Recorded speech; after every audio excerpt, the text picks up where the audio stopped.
விமர்சிக்கிறோம்.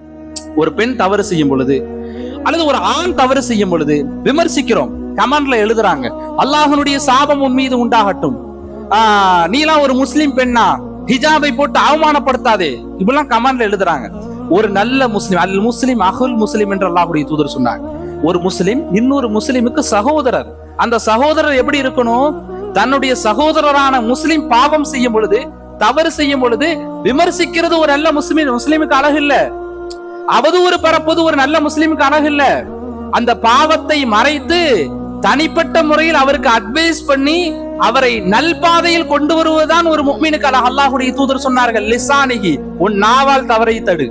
அப்படி முடியலையா, எதிகி, உன்னுடைய கையால் அந்த தவறை தடு. கையால் தடுத்தும் நாவால் தடுத்தும் அந்த தவறை உன்னால் தடுக்க முடியவில்லை என்றால் கல்பிகி, உன் உள்ளத்தால் அந்த பாவத்தை வெறுத்து விடு. ஆனால் அந்த பாவத்தை செய்பவரை வெறுக்காதே என்று அல்லாஹ்வுடைய தூதர் ஸல்லல்லாஹு அலைஹி வஸல்லம் சொன்னாங்க. விமர்சிக்க விமர்சிக்க அந்த பாவத்தில் அவர்கள் இன்னும் பிடிப்பாக செயல்படுவாங்க. ஒரு பெண் தவறா ரீல்ஸ் போடுது, தப்பா டான்ஸ் ஆடுது, நம்ம கமெண்ட்ல அசிங்கமா எழுதுறோம், சாப விடுறோம், சபிக்கிறோம், திட்டுறோம். அதை பார்த்து அந்த பெண் என்ன செய்யும்? அந்த ஆண் என்ன செய்வா?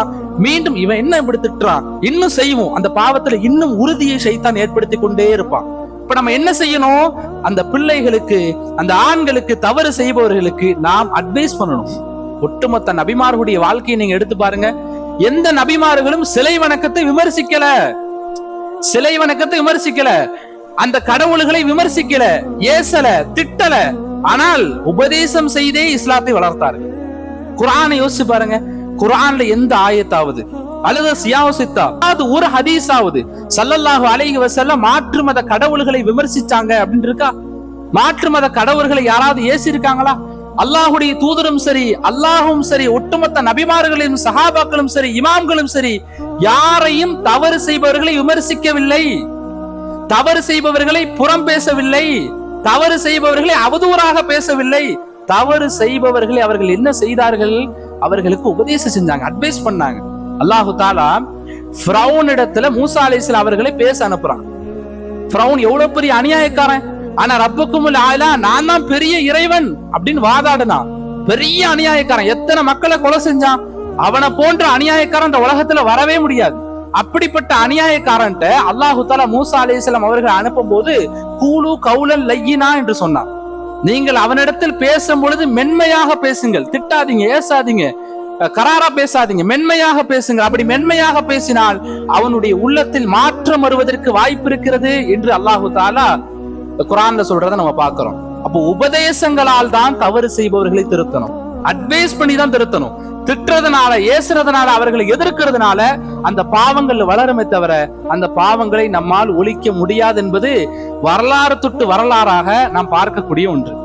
அல்லாஹு தாலா நரக விடுதலையை நமக்கு அதிகமாக இந்த ரமலானுடைய காலங்களில் வழங்குகிறான் என்று அல்லாஹ்வுடைய தூதர் சொன்னார். ஒரு முஃமினுடைய பெரிய வெற்றியே உலகத்துல காசு பணங்கள் சம்பாதிக்கிறத கொண்டு இல்லை, இல்ல பெரிய பதவிகள்ல இருக்கிறத கொண்டு இல்லை. ஒரு முஃமினுடைய வெற்றி என்பது அவன் நரகத்திலிருந்து விடுதலை பெற்று நாளை சுவனத்தை அடையக்கூடியதுதான் அவனுக்கு உண்மையான வெற்றி. அல்லாஹு தஆலா குர்ஆன்ல சொல்லும் பொழுது, ஃபமன் ஸுஹ்ஸிஹ அனின் நார், யார் நரகத்திலிருந்து தன்னை பாதுகாத்துக் கொள்கிறாரோ, வ உத்கிலல் ஜன்னா, யார் சொர்க்கத்திற்கு நுழைகிறாரோ, ஃபகத் ஃபாஸ், அவர்தான் வெற்றியாளர் என்று அல்லாஹு தஆலா குர்ஆன்ல சொல்றான். அப்போ வெற்றியாளர் யார்? சொர்க்கத்தை அடைந்து நரகத்திலிருந்து விடுதலை பெறுபவர் தான் வெற்றியாளர். அல்லாஹு தஆலா தன்னை அறிமுகப்படுத்தும் பொழுது, நப்பிஉ இபாதி, நபியே என்னை பற்றி என்னுடைய அடியார்களுக்கு நீங்கள் சொல்லுங்கள், அன்னி அனல் கஃபூருர் ரஹீம், நான் யாரென்றால் இரக்கமுடையவன், பாவங்களை எல்லாம் மன்னிக்க கூடியவன் என்று அறிமுகப்படுத்துங்கள் என்று அல்லாஹு தஆலா நபி ஸல்லல்லாஹு அலைஹி வஸல்லம் அவங்களுக்கு சொல்றான். அப்ப இரக்கமுடைய ஒரு ரப்பை வைத்துக் கொண்டு, பாவங்களை மன்னிக்க கூடிய இறைவனை வைத்துக் கொண்டு, பகலில் பாவம் செய்தால் இரவில் என்னுடைய அடியான் என்னிடத்தில் மன்னிப்பு கேட்க மாட்டானா என்று அல்லாஹு தஆலா நினைக்கிறான். இரவில் பாவம் செய்தால் பகலில் என்னுடைய அடியான் மன்னிப்பு கேட்க மாட்டானா, நான் மன்னிக்க தயாராக இருக்கிறேன் என்று அல்லாஹ் சொல்றான். வானம் முழுக்க பாவங்களை செய்து வந்து, பூமி முழுக்க பாவங்களை செய்து வந்து அல்லாஹ்விடத்தில் மன்னிப்பு கேட்டால் அன கஃபூர் ரஹீம், நான் மன்னிக்க கூடியவனாக இருக்கிறேன் என்று அல்லாஹு தஆலா குர்ஆன்ல சொல்றதை நம்ம பார்க்கிறோம். அப்ப அல்லாஹு தாலா பாவங்களை மன்னிக்க கூடியவனாக இருக்கிறான், அதே நேரத்தில் இரக்க குணம் உடையவனாக இருக்கிறான். இந்த ஒரு ஒரு ஒரு நியாமத்தை கொண்டு நாம் நரகத்திலிருந்து விடுதலை பெறாமல் சொர்க்கத்தை அடையாமல் நாம் இருந்தால் நாம் இழிவானவர்கள் என்று அல்லாஹ் குர்ஆன்ல சொல்றான். உலகத்துல நம்ம படுற அவமானங்கள், உலகத்துல படுற நம்ம இழப்புகள், இதெல்லாம் நமக்கு இழிவு கிடையாது.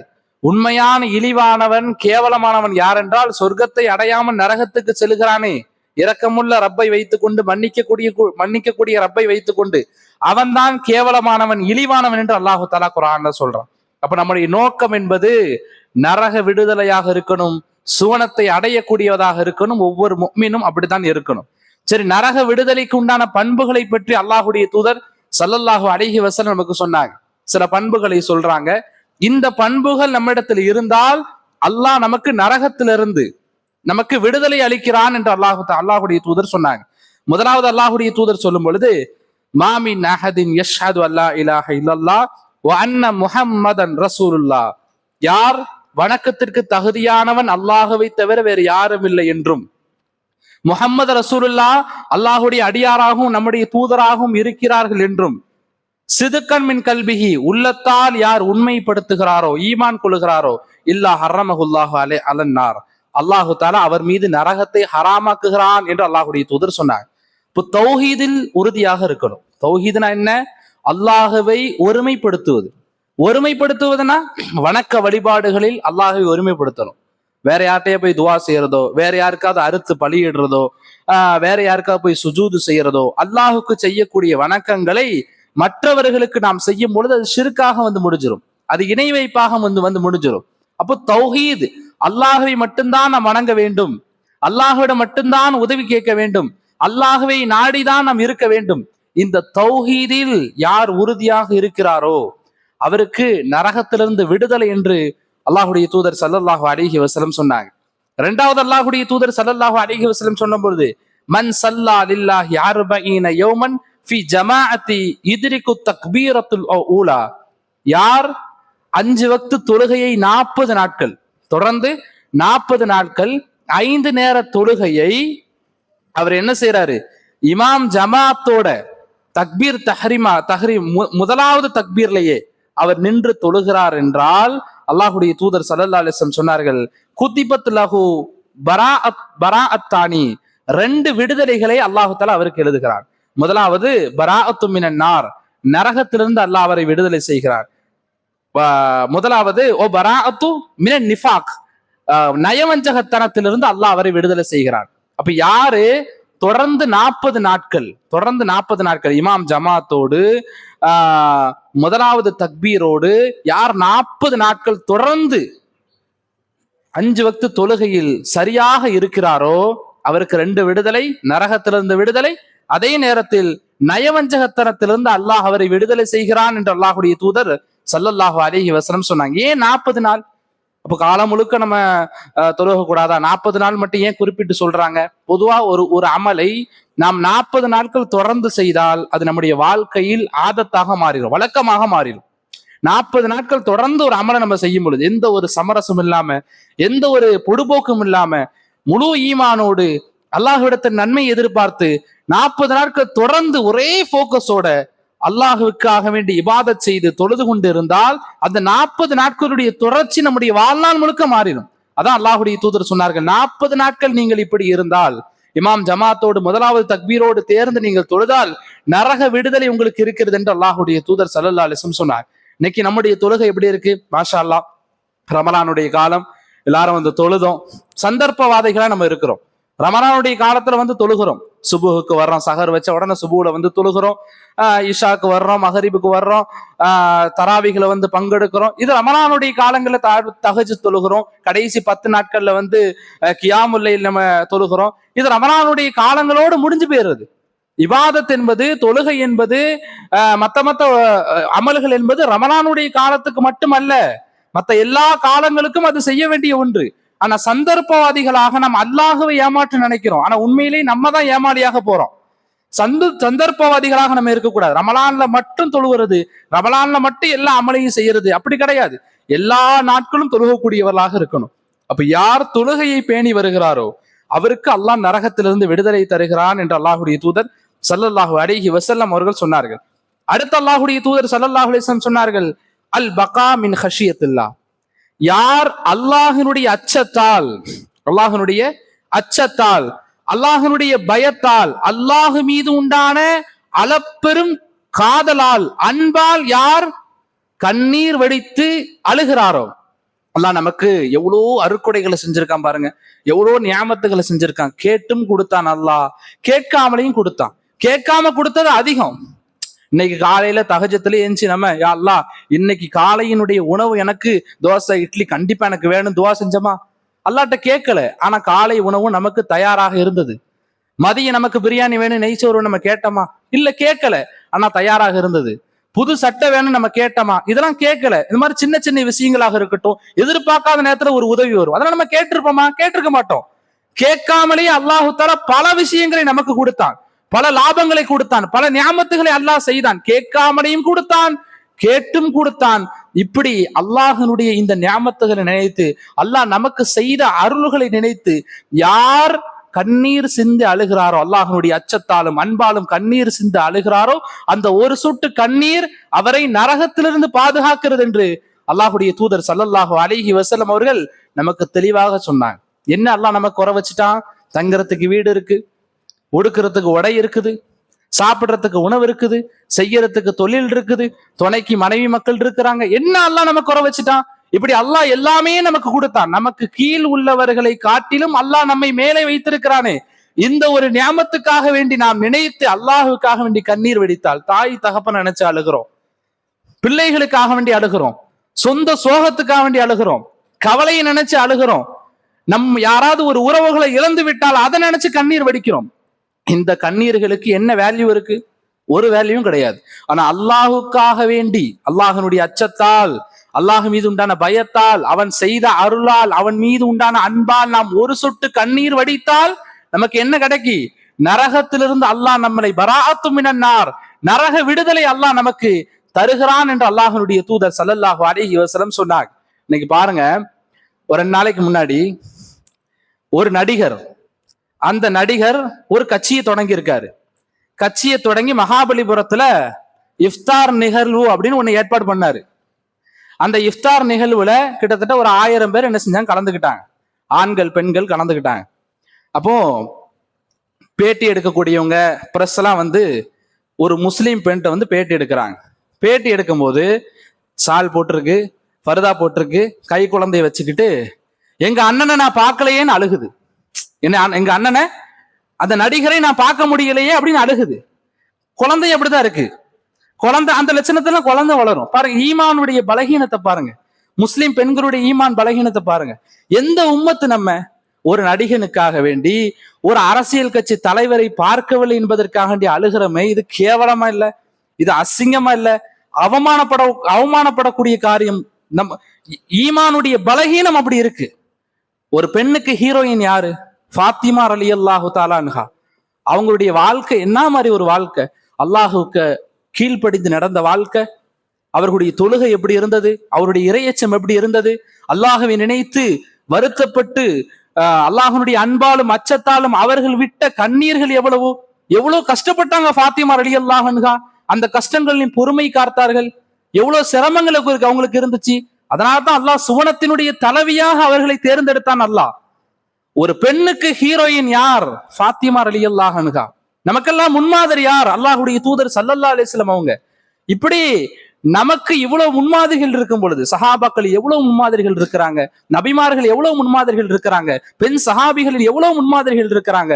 அதெல்லாம் விட்டுட்டு ஒரு நடிகனுக்காக வேண்டி, ஒரு அரசியல் கட்சி தலைவருக்காக வேண்டி நான் அவனை பார்க்கலையே, எங்க அண்ணாவை பார்க்கலைன்னு அழுகுறமே, எவ்வளவு கேவலமான ஒரு அசிங்கமான ஒரு விஷயம். காரணம் ஈமானில் இருக்கக்கூடிய பலகீனம். அந்த அளவுக்கு தான் அவங்களுடைய ஈமான் இருக்குது.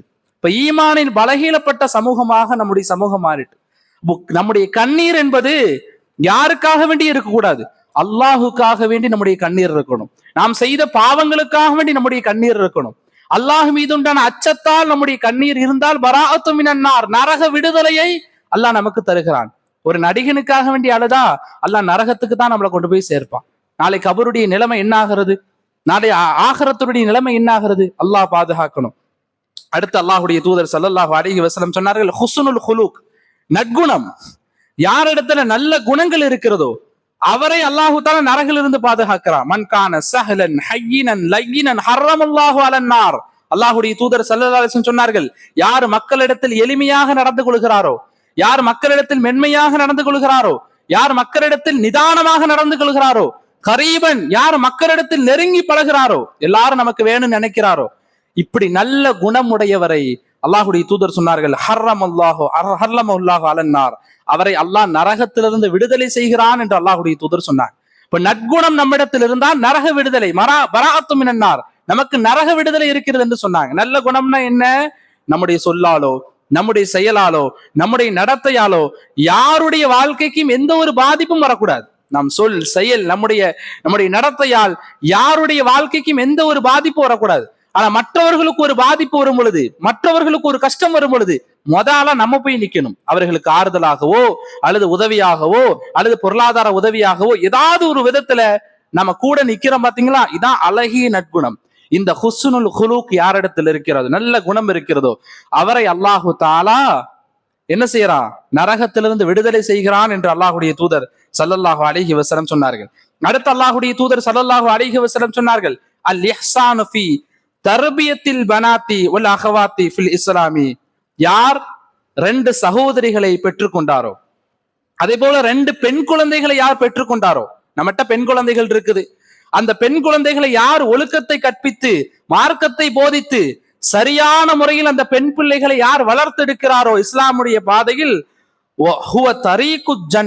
அந்த பெண் குழந்தைகள் நமக்கு சொர்க்கத்தினுடைய பாதை என்று அல்லாஹ்வுடைய தூதர் சொன்னாங்க. அந்த பெண் குழந்தைகள் என்பவர்கள் நரகத்தில் இருக்கக்கூடிய நமக்கான திரை என்று அல்லாஹ்வுடைய தூதர் சொன்னாங்க. அப்போ ஒரு பெண் குழந்தையை நாம் ஒழுக்கத்தை கற்பித்து அந்த பெண் குழந்தையை நல்ல குணமுள்ள பெண்களாக, நல்ல கல்வி உள்ள பெண்களாக, ஒழுக்கமுள்ள பெண்களாக நம்முடைய பெண் குழந்தைகளை வளர்த்தால் அந்த பெண் குழந்தையின் மூலியமாக அல்லாஹ் நமக்கு நரகத்திலிருந்து பாதுகாப்பையும் பராஅத்தும் மினன்னார், நரக விடுதலையும் அல்லாஹ் நமக்கு தருகிறான் என்று அல்லாஹ்வுடைய தூதர் ஸல்லல்லாஹு அலைஹி வஸல்லம் அவர்கள் சொன்னாங்க. இன்னைக்கு நம்முடைய பெண்களுடைய ஈமான பாருங்க எவ்வளவு மோசமாக இருக்கு. இன்ஸ்டாகிராம்ல, யூடியூப்ல, இந்த ஷார்ட்ஸ் ரீல்ஸ்லாம் தன்னுடைய முகத்தை காமிச்சுக்கிட்டு, ஹிஜாபை போட்டுக்கிட்டு, ஒரு கவர்ச்சியாக சினிமா பாட்டுக்கு ஆடிக்கிட்டு, தன்னுடைய ஃபேஸை போஸ்ட் பண்ணிக்கிட்டு, அதுல கமெண்ட் நீங்க பாத்தீங்கன்னா அந்நிய ஆண்கள் முதற்கொண்டு மாற்று மதத்தவர்கள் முதற்கொண்டு சோ பியூட்டி, சோ கியூட் அப்படிலாம் கமெண்ட் பண்ணுவாங்க. அந்த கமெண்ட்டுக்கு இந்த பெண்ணும் என்ன செய்யறா? ஹார்ட் அண்ட் சிம்பிள் விடுறா. ரிப்ளை என்ன இருக்கு? Thank you bro. அல்லாஹ் பாதுகாக்கணும். எவ்வளவு ஈமானுடைய பலகீனத்தை பாருங்க. இப்படி ஒரு பெண் சமூகம் வளர்ந்தால் நாளைக்கு இஸ்லாமிய சமூகம் எந்த நிலைமைக்கு கொண்டு போய் நம்மளை நிப்பாட்டு என்பதை யோசிச்சு பார்க்கணும். இன்னைக்கு பாக்குறோம், போஸ்ட் போடுறாங்க, தன்னுடைய முகத்தை அப்டேட் பண்றாங்க. இதெல்லாம் தப்புன்னு அவங்களுக்கு தெரியாதா? கண்டிப்பா தெரியும். தன்னுடைய முகத்தை வெளிப்படுத்துவது, பேஸ்புக்ல, இன்ஸ்டாகிராம்ல, ரீல்ஸ்ல போடுறது, சினிமா பாட்டுக்கு ஆடுறது, இது எல்லாமே தவறும் தெரியும். தவறும் தெரிஞ்சுமே அவங்க செய்யறாங்க. ஏன் செய்யறாங்க? அல்லாஹ் ஒரு மனிதனுக்கு கொடுக்கக்கூடிய பெரிய தண்டனை என்ன தெரியுமா? ஒரு விஷயம் தப்பும் தெரியும், அது ஹராமும் தெரியும், அது தடுக்கப்பட்டது என்று தெரியும், தெரிந்துமே அந்த தவறில் மீண்டும் மீண்டும் மீண்டும் அவர் ஈடுபடுவார். இது அல்லாஹ் அவருக்கு கொடுக்கக்கூடிய பெரிய தண்டனை. அப்ப தப்பும் தெரியும், தன்னுடைய முகத்தை இன்ஸ்டாகிராம்ல போஸ்ட் போடுறது, சினிமா பாடலுக்கு ரீல்ஸ் ஆடுறது, இது போன்ற விஷயங்கள் தவறு என்று தெரிந்துமே அந்த பெண்கள் திரும்ப திரும்ப அதை செய்யறாங்கன்னு அல்லாஹ் பாதுகாக்கணும். இன்னைக்கு பாருங்க, ஒரு தகப்பன் தன்னுடைய 2 பெண் குழந்தைகளை ஆட வச்சு வேடிக்கை பார்க்கறான். 2மே டியூன்ஸ். நீங்க இன்ஸ்டாகிராம்ல பார்த்திருப்பீங்க. 2 பெண் குழந்தைகள். அந்த 2 பெண் குழந்தை ஊர் ஊரா போய் கோயில் போன்ற விசேஷங்களுக்கு ஆடுது. முஸ்லிம் பெயர் தாங்கிய பெண் குழந்தைகள். அந்த பிள்ளை ஆடுது, சுத்தி எல்லா ஆண்களும் ரசிக்கிறாங்க. இதுக்கு பாதுகாவலாக தகப்பனே இருக்கான். இன்னும் சில அக்கௌண்ட்லாம் நீங்க போய் பாத்தீங்கன்னா மனைவி ரீல்ஸ் போடுறத கணவனே ரசிக்கிறான். 2 பேரும் கப்புள்ஸா இருந்து என்ன செய்யறாங்க? ரீல்ஸ் போடுறாங்க. எல்லாம் பாத்திமா, அப்துல் ரஹ்மான், அப்துல் கதரா இருக்கு. அல்லாஹ் பாதுகாக்கணும். இது போன்ற செயல்கள், குல்லு நஃப்சுன் தாயிகத்துல் மௌத், ஒவ்வொரு ஆன்மாவும் மரணத்தை சுவைத்தே தீரும். நம்முடைய மௌத்துக்கு பிறகு உண்டான வாழ்க்கை எப்படி இருக்கும்? நம்ம போட்ட வீடியோ, நம்ம போட்ட போஸ்ட், இது எல்லாம் அப்படியே தான் இருக்கும். யூடியூப்லயும், இன்ஸ்டாகிராம்லயும், பேஸ்புக்லயும் அந்த அக்கௌண்ட்ல டெலிட் ஆகவே ஆகாது. நம்ம கபருக்கு போன பிறகும் நமக்கு நன்மையா வரும். இந்த போஸ்டை யாரெல்லாம் பாக்குறாங்களோ, இந்த போஸ்ட பார்த்து யாரெல்லாம் ரசிக்கிறாங்களோ, யாரெல்லாம் தவறான எண்ணத்துல பார்க்கிறாங்களோ, யார் தவறான கமெண்ட் பண்றாங்களோ, அந்த பாவத்தினுடைய சுமை நம்முடைய கபருக்கும் அது வந்து சேரும். கபூர்ல பாவத்தினுடைய மூட்டைகளை கொண்டு வந்து சேர்க்கக்கூடிய நிலைமை. இது என்ன சதக்கத்துல் ஜாரியாவா? இப்ப யோசிச்சு பார்க்கணும். இன்னைக்கு பெண்களுடைய நிலைமை சோசியல் மீடியால ரொம்ப மோசமாக போகக்கூடிய நிலைமையை நம்ம பார்க்கிறோம். அல்லாஹ் பாதுகாக்கணும். இதெல்லாம் ஈமானுடைய பலகீனம். நம்ம என்ன நினைக்கிறோம்? விமர்சிக்கிறோம். ஒரு பெண் தவறு செய்யும் பொழுது அல்லது ஒரு ஆண் தவறு செய்யும் பொழுது விமர்சிக்கிறோம். கமெண்ட்ல எழுதுறாங்க, அல்லாஹ்வுடைய சாபம் உன் மீது உண்டாகட்டும், நீலாம் ஒரு முஸ்லிம் பெண்ணா, ஹிஜாபை போட்டு அவமானப்படுத்தாதே, இப்பெல்லாம் கமெண்ட்ல எழுதுறாங்க. ஒரு நல்ல முஸ்லிம், அல் முஸ்லிம் அகுல் முஸ்லிம் என்று அல்லாஹ்வுடைய தூதர் சொன்னாங்க. ஒரு முஸ்லிம் இன்னொரு முஸ்லிமுக்கு சகோதரர். அந்த சகோதரர் எப்படி இருக்கணும்? தன்னுடைய சகோதரரான முஸ்லிம் பாவம் செய்யும் பொழுது, தவறு செய்யும் பொழுது விமர்சிக்கிறது ஒரு நல்ல முஸ்லிமுக்கு அழகு இல்ல. அவதூறு பரப்பது ஒரு நல்ல முஸ்லிமுக்கு அழகு இல்ல. அந்த பாவத்தை மறைத்து தனிப்பட்ட முறையில் அவருக்கு அட்வைஸ் பண்ணி அவரை நல்பாதையில் கொண்டு வருவதுதான் ஒரு முஃமினுக்கு அழகு. அல்லாஹ்வுடைய தூதர் சொன்னார்கள், லிசானிஹி, உன் நாவால் தவறை தடு. அப்படி முடியலையா, எதிகி, உன்னுடைய கையால் அந்த தவறை தடு. கையால் தடுத்தும் நாவால் தடுத்தும் அந்த தவறை உன்னால் தடுக்க முடியவில்லை என்றால் கல்பிகி, உன் உள்ளத்தால் அந்த பாவத்தை வெறுத்து விடு. ஆனால் அந்த பாவத்தை செய்பவரை வெறுக்காது என்று அல்லாஹ்வுடைய தூதர் ஸல்லல்லாஹு அலைஹி வஸல்லம் சொன்னாங்க. விமர்சிக்க விமர்சிக்க அந்த பாவத்தில் அவர்கள் இன்னும் பிடிப்பாக செயல்படுவாங்க. ஒரு பெண் தவறா ரீல்ஸ் போடுது, தப்பா டான்ஸ் ஆடுது, நம்ம கமெண்ட்ல அசிங்கமா எழுதுறோம், சாப விடுறோம், சபிக்கிறோம், திட்டுறோம். அதை பார்த்து அந்த பெண் என்ன செய்யும்? அந்த ஆண் என்ன செய்வா? மீண்டும் இவன் என்ன இப்படி திட்டுறான், இன்னும் செய்வோம். அந்த பாவத்துல இன்னும் உறுதியை ஷைத்தான் ஏற்படுத்தி கொண்டே இருப்பான். இப்ப நம்ம என்ன செய்யணும்? அந்த பிள்ளைகளுக்கு, அந்த ஆண்களுக்கு, தவறு செய்பவர்களுக்கு நாம் அட்வைஸ் பண்ணணும். ஒட்டுமொத்த நபிமார்களுடைய வாழ்க்கையை நீங்க எடுத்து பாருங்க. எந்த நபிமார்களும் சிலை வணக்கத்தை விமர்சிக்கல, சிலை வணக்கத்தை விமர்சிக்கல, அந்த கடவுள்களை விமர்சிக்கல, ஏசல, திட்டல. ஆனால் உபதேசம் செய்தே இஸ்லாத்தை வளர்த்தார்கள். குர்ஆனை யோசிச்சு பாருங்க. குர்ஆன்ல எந்த ஆயத்தாவது அல்லது சியாசித்தா 7 ஹதீஸ் கிரந்தங்கள்ல ஏதாவது ஒரு ஹதீஸாவது ஸல்லல்லாஹு அலைஹி வஸல்லம் மாற்று மத கடவுள்களை விமர்சிச்சாங்க அப்படின்னு இருக்கா? மாற்று மத கடவுள்களை யாராவது ஏசி இருக்காங்களா? அல்லாஹ்வுடைய தூதரும் சரி, அல்லாஹும் சரி, ஒட்டுமொத்த நபிமார்களும் சஹாபாக்களும் சரி, இமாம்களும் சரி, யாரையும் தவறு செய்பவர்களை விமர்சிக்கவில்லை, தவறு செய்பவர்களை புறம் பேசவில்லை, தவறு செய்பவர்களை அவதூறாக பேசவில்லை. தவறு செய்பவர்களை அவர்கள் என்ன செய்தார்கள்? அவர்களுக்கு உபதேசம் செஞ்சாங்க, அட்வைஸ் பண்ணாங்க. அல்லாஹு தாலா ஃபிரௌன் இடத்துல மூசா அலைஹிஸ்ஸலாம் அவர்களை பேச அனுப்புறான். ஃபிரௌன் எவ்வளவு பெரிய அநியாயக்காரன், ஆனா ரப்புக்குமுல் ஆலா, நான் தான் பெரிய இறைவன் அப்படின்னு வாதாடுனா. பெரிய அநியாயக்காரன், எத்தனை மக்களை கொலை செஞ்சான். அவனை போன்ற அநியாயக்காரன் இந்த உலகத்துல வரவே முடியாது. அப்படிப்பட்ட அநியாயக்காரன்ட்ட அல்லாஹு தாலா மூசா அலைஹிஸ்ஸலாம் அவர்கள் அனுப்பும் போது கூலு கௌலன் லையினா என்று சொன்னான். நீங்கள் அவனிடத்தில் பேசும் பொழுது மென்மையாக பேசுங்கள், திட்டாதீங்க, ஏசாதீங்க, கராரா பேசாதீங்க, மென்மையாக பேசுங்க. அப்படி மென்மையாக பேசினால் அவனுடைய உள்ளத்தில் மாற்றம் வருவதற்கு வாய்ப்பு இருக்கிறது என்று அல்லாஹு தாலா குர்ஆன்ல சொல்றதை நம்ம பார்க்கிறோம். அப்போ உபதேசங்களால் தான் தவறு செய்பவர்களை திருத்தணும், அட்வைஸ் பண்ணி தான் திருத்தணும்.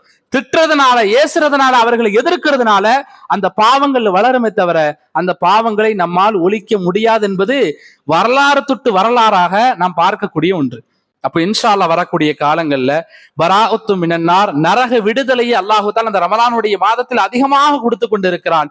அந்த நரக விடுதலைக்கு என்ன செய்யணும்? தொழுகை, நல்லமல்கள் போன்ற நற்காரியங்களை நாம் அதிகமாக செய்யும் பொழுது அல்லாஹு தஆலா நரக விடுதலையை பெற்று ஃபமன் ஸுஹ்ஸிக அனின்னார், யார் நரகத்தை விட்டு விடுதலை பெற்று வஉத்கிலல் ஜன்னஹ ஃபகத் ஃபாஸ், யார் சொர்க்கத்திற்கு நுழைகிறாரோ அவர்தான் வெற்றியார் என்று அல்லாஹு தஆலா குர்ஆன்ல சொன்னதுக்கு இணங்க நரக விடுதலையை பெறுவதற்கு நாம் அதிகமாக துஆ செய்யணும். அதிகமான மக்கள் நம்மில் சொர்க்கத்தின் பக்கம் செல்வதற்கு நாம் அதிகமாக துஆ செய்யணும். இன்ஷா அல்லாஹ் நாளைய தினம் பெருநாள். நாளைய தினம் பெருநாள் என்பது அல்லாஹ்வுடைய தூதர் சொன்னார்கள், அல்லாஹு தாலா நமக்கு வழங்கிய மகிழ்ச்சியான தினங்கள் 2. ஒன்னு ஈதுல் ஃபித்ர், ஈதுல் அல்ஹா, ஹஜ்ஜு பெருநாள், நோன்பு பெருநாள். இந்த ஹஜ்ஜு பெருநாள், நோன்பு பெருநாளில் நம்ம எல்லாருமே சந்தோஷமாக இருக்கணும். குடும்ப உறவுகளோடு, நண்பர்களோடு, மனைவி மக்களோடு சந்தோஷமாக இருக்கணும். துக்கம் அனுஷ்டிக்கக்கூடிய நாளாக நம்ம மாத்திரக்கூடாது. நம்மள சில பேர் என்ன செய்யறோம்? நம்ம அம்மா இறந்துட்டாங்க, நமக்கு எதுக்கு பெருனா? நம்ம வாப்பா இறந்துட்டாங்க, நமக்கு எதுக்கு பெருனா? நம்ம பிள்ளை இறந்துட்டு நமக்கு எதுக்கு பெருனா? நம்ம புது துணி எடுக்க மாட்டாங்க, பெருநா தொழுகை வர மாட்டாங்க, சரியா சாப்பிட மாட்டாங்க. இப்படி அவங்களுடைய பெருநா காலங்களும் இப்படி இருக்கும். அது தப்பு. பெருநாளுடைய தினம் என்பது மகிழ்ச்சியாக இருக்கக்கூடிய நாள், சந்தோஷமாக இருக்கக்கூடிய நாள். அந்த பெருநாளுடைய தினத்தில் சந்தோஷத்தை எப்படி வெளிப்படுத்தணும்? அல்லாஹுடைய தூதர் சொன்னாங்க, தக்பீர் சொல்லுங்க அதிகமா. அல்லாஹுவை அதிகமாக தக்பீர் சொல்லி புகழக்கூடியவர்களாக இருக்கணும். அதே நேரத்தில் பெருநாளுடைய தினத்தன்று நாம் சதக்கத்துல் ஃபித்ர் என்ற தான தர்மத்தை நாம் செய்யக்கூடியவர்களாக இருக்கணும். சதக்கத்துல் ஃபித்ர்னா என்ன? சிலர் ஜகாத்துல் ஃபித்ர்னு சொல்லுவாங்க, சில பேர் சதக்கத்துல் ஃபித்ர்னு சொல்லுவாங்க. சதக்கத்துல் ஃபித்ருடைய சட்டம் என்ன, அதை எந்த அளவு கொடுக்கணும் என்பதை பார்க்கும் பொழுது அல்லாஹுடைய தூதர் ஸல்லல்லாஹு அலைஹி வஸல்லம் சொன்னார்கள், ஃபரல ரசூலுல்லாஹி ஸல்லல்லாஹு அலைஹி வஸல்லம் ஜகாத்துல் ஃபித்ரி, நோன்பு பெருநாள் தர்மத்தை அல்லாஹுடைய தூதர் கடமையாக்கினார்கள். எல்லாருமே கொடுக்கணும். அதில் பொடுபோக்காக இருந்தால் நாம் குற்றப்பிடிக்கப்படுவோம். ஃபரல் கடமையாக்கினார்கள். யாருக்கு? எதற்காக வேண்டி? துத்துஹரத்துல் ஸாயிமி மினல் லஹ்வி வல் ஃபரசி. நோம்பு பிடிக்கிற காலத்துல நம்ம சின்ன சின்ன தவறுகள் செஞ்சிருப்போம், அசிங்கமா பேசியிருப்போம், புறம் பேசியிருப்போம், ஏதாவது பாவங்கள் நடந்திருக்கு நம்ம இல்ல. அந்த பாவங்களிலிருந்து நம்மை பரிசுத்தப்படுத்துவதற்காக வேண்டி அல்லாஹுடைய தூதர் இந்த ஜகாத்துல் ஃபித்ர் என்ற நோம்பு பெருநாள் தான தர்மத்தை கடமையாக்கினார்கள். இது முதலாவது காரணம். இரண்டாவது, மசாக்கின், கஷ்டப்படக்கூடிய ஏழைகளுக்கு ஒரு பொருளாதார உதவியாக அல்லது அவங்க நல்ல சாப்பாடு சாப்பிடணும், ஒரு ஹெல்ப்பாக, ஒரு உதவியாக இருப்பதற்காக வேண்டி அல்லாஹுடைய தூதர் இந்த சதக்கத்துல் ஃபித்ர் என்ற நோம்பு பெருநாள் தர்மத்தை அல்லாஹுடைய தூதர் ஃபரலாக்கினார்கள். சரி, சதக்கத்துல் ஃபித்ர் என்ன கொடுக்கணும், அதே மாதிரி யாரெல்லாம் கொடுக்கணும்? அல்லாஹுடைய தூதர் சொன்னார்கள், ஃபரல ரசூலுல்லாஹி ஸல்லல்லாஹு அலைஹி வஸல்லம் ஜகாத்துல் ஃபித்ரி சாஅன் மின் தம்ரி அவ் சாஅன் மின் ஷஈரின். அதாவது அல்லாஹுடைய தூதர் கோதுமையில இருந்து ஒரு சா கொடுப்பாங்க, அதே மாதிரி பேர்ச்சம்பரத்திலிருந்து ஒரு சா கொடுப்பாங்க. ஒரு சானா என்ன பாய் அப்படின்னா என்ன? ஒரு சா என்றால், இப்ப அரிசி இருக்குன்னு வைங்களேன், அரிசியை இப்படி கை நிறைய அள்ளுறோம், இதே மாதிரி 4 தடவை அள்ளுனா ஒரு சா. ஒரு சா. இந்த ஒரு சாய் பேர்ச்சம்பளமோ அல்லது கோதுமையில இருந்தோ கொடுப்பாங்க. இது சவுதி அரேபியா. சவுதி அரேபியால நல்ல புழக்கத்துல உள்ள உணவுகள் எது? அதிகமா பேர்ச்சம்பளம் சாப்பிடுவாங்க, அதனால பேரிச்சம்பளம் கொடுத்தாங்க. அதே மாதிரி கோதுமை ஹுபுஸ் தான் அதிகம், அதே மாதிரி கோதுமையை கொடுத்தாங்க. இப்ப நம்ம நாட்டை பொறுத்த வரைக்கும் அதிகமாக புழக்கத்தில் இருக்கக்கூடிய உணவு என்பது அரிசி. அப்ப நம்ம என்ன கொடுக்கணும்? அரிசி கொடுக்கணும். அரிசியை ஒரு சா கொடுக்கணும். ஒரு சானா நவீன உலமாக்களுடைய கணிப்பின்படி 3 கிலோ அரிசி. பேணிக்கையின் அடிப்படையில 3 கிலோ அரிசி என்ன செய்யணும்? கொடுக்கணும். சரி, யாரெல்லாம் கொடுக்கணும்? அல்லாஹுடைய தூதர் ஸல்லல்லாஹு அலைஹி வஸல்லம் அவர்கள் சொன்னார்கள், அலா அபுதீன் வல் ஹுர்ரின் வல் தக்கரி வல் உன்சா வ ஸஈரின் கபீரின். வீட்டுல இருக்கக்கூடிய சின்ன பிள்ளை முதற்கொண்டு பெரியாட்கள் வரை எல்லாருமே என்ன செய்யணும்? இந்த சதக்கத்துல் ஃபித்ர 3 கிலோ அரிசி கொடுக்கணும். யார் அந்த வீட்டுக்கு பொறுப்பாக இருக்கிறாரோ, இப்போ உதாரணத்துக்கு கணவனுடைய வருமானத்துல அவங்க அம்மா வாழ்றாங்க, வாப்பா வாழ்றாங்க, மனைவி இருக்கிறாங்க, 2 பிள்ளைகள் இருக்காங்கன்னா அவர் தான் என்ன செய்யணும்? எல்லாருக்கும் கணக்கு பண்ணி 3 கிலோ அரிசியை ரெடி பண்ணி ஏழை எளிய மிஸ்கீன்களுக்கு அந்த அரிசியை கொடுக்கக்கூடியவராக இருக்கணும். அப்ப எல்லார் மீதும் கடமை. சின்ன பிள்ளைகள் இருந்து, பிறந்த குழந்தையில இருந்து முதியவர்கள் வரைக்கும் சதக்கத்துல் ஃபித்ர் என்பது கடமையாக இருக்குது. அதை கொடுக்கிறது அரிசியா கொடுக்கணும். 3 கிலோ என்ன செய்யணும்? ஒரு ஆளுக்கு 3 கிலோ கொடுக்கணும். அப்ப நம்ம வீட்டுல எத்தனை பேர் இருக்கிறோமோ அத்தனை பேர் கனெக்ட் பண்ணி நம்ம என்ன செய்ய வேண்டியது? அரிசியை கொடுக்க வேண்டியதான். சரி, எப்ப கொடுக்கணும்? இதனுடைய கால அளவு என்ன? வகானு யுஅதூன கபலல் ஃபித்ரி பியௌமின் அவ் யௌமைன். சஹாபாக்கள் எப்படி இருந்தாங்கன்னா, பெருநாளுடைய தினத்துக்கு 2 நாளைக்கு முன்னாடி அல்லது 1 நாளைக்கு முன்னாடி சதக்கத்துல் ஃபித்ர் கொடுக்கக்கூடியவர்களாக இருந்தாங்க. அப்படின்னா என்ன அர்த்தம்? 2 நாளைக்கு முன்னாடி இன்னைக்கோ அல்லது நேத்தோ முந்தானத்தை என்ன செய்யலாம்? கொடுத்து முடிச்சிடலாம். அல்லாஹுடைய தூதர் சொன்னார்கள், மன் அத்தஹா கபல சலாத்தி. யார் இந்த சதக்கத்துல் ஃபித்ர தொழுகைக்கு முன்னாடி நிறைவேற்றி விட்டாரோ, தொழுகைக்கு முன்னாடி கொடுத்துடணும், தொழுகைக்கு முன்னாடி நிறைவேற்றி விட்டாரோ, ஃபஹிய சதக்கத்துன் மக்பூலத்துன். அதுதான் அல்லாஹ்விடத்தில் ஏற்றுக்கொள்ளப்பட்ட சதக்கத்துல் ஃபித்ர் என்று சொன்னாங்க. ஆனால் ஒமன் அத்தஹா பாத சலாத்தி, ஒருத்தர் பெருநாள் தொழுகைலாம் முடிஞ்சதுக்கு அப்புறம் தான் சதக்கத்துல் ஃபித்ர கொண்டு போய் கொடுக்கிறார் ஏழை எளியவங்களுக்கு.